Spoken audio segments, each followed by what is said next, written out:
Doki permet de partager des documents en toute confidentialité.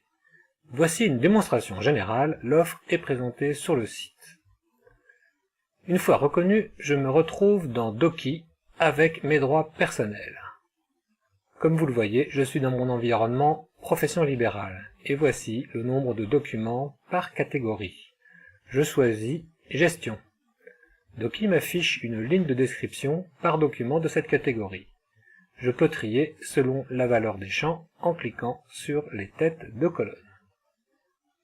Au-dessus des têtes de colonne se trouvent des filtres sur les principaux champs. Je peux ajouter des critères ou en enlever. Le bouton R à Z en fin de ligne efface tous les critères. Un clic sur OK met à jour les lignes de résultats. En tête de ligne, une icône vous indique le type de fichier concerné par la ligne. Un clic sur l'icône télécharge le document. Ici, c'est un PDF, il s'ouvre automatiquement. Un clic sur une ligne sélectionne le document. Vous pouvez alors, en cliquant sur le petit crayon, détailler sa description. Ici, un document Excel, l'interface Excel me propose l'ouverture.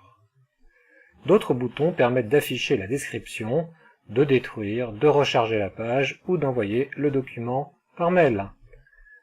Il suffit de préciser l'adresse, une éventuelle copie pour vous, un éventuel commentaire et c'est tout.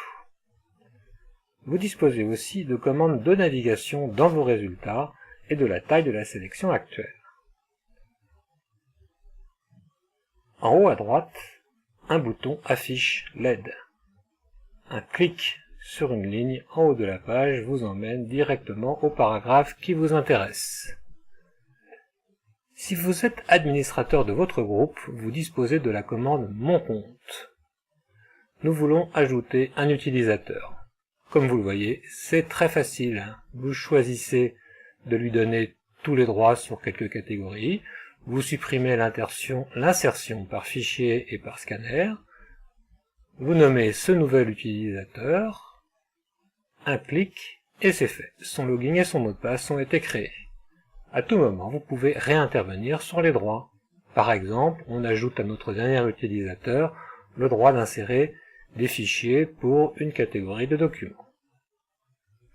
Voyons maintenant comment insérer un fichier. L'utilisateur qui a ce droit pour au moins une catégorie dispose du bouton Fichier. Il doit d'abord choisir une catégorie, puis procéder par glisser-déposer ou comme ici en utilisant l'interface de l'explorateur Windows. On peut éliminer un fichier en cliquant sur l'icône en fin de ligne ou lancer le téléchargement. Voilà, c'est fait. Rafraîchissons la page. Les nouveaux fichiers sont en tête de liste.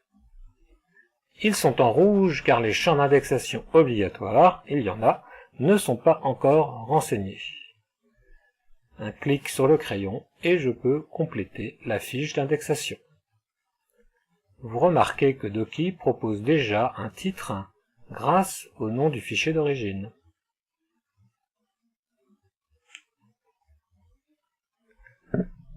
Vous pouvez aussi scanner des documents qui seront directement injectés dans Doki.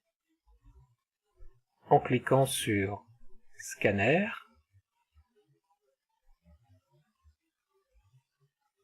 vous choisissez comme tout à l'heure un type de document, puis un scanner qui doit être connecté à votre ordinateur de type Twain, comme la plupart. C'est le serveur Doki qui s'occupe du paramétrage. Il vous reste à disposer le papier sur le scanner et à cliquer sur le bouton de l'interface.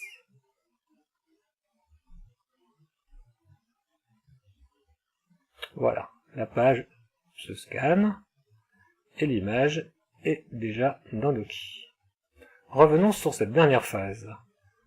Doki vous prévient de la bonne exécution en vous affichant une image de contrôle.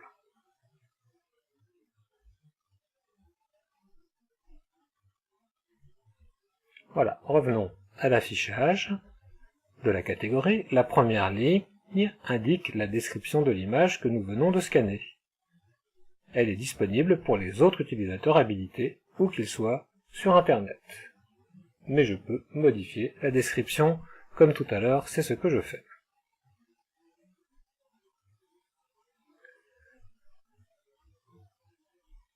Je vous engage à visiter le magnifique site doki.fr, c'est là que l'on peut s'inscrire puis se connecter.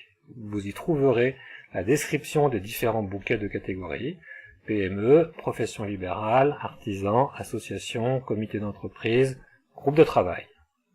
Vous partagez vos documents en mode sécurisé uniquement avec les personnes que vous avez habilitées.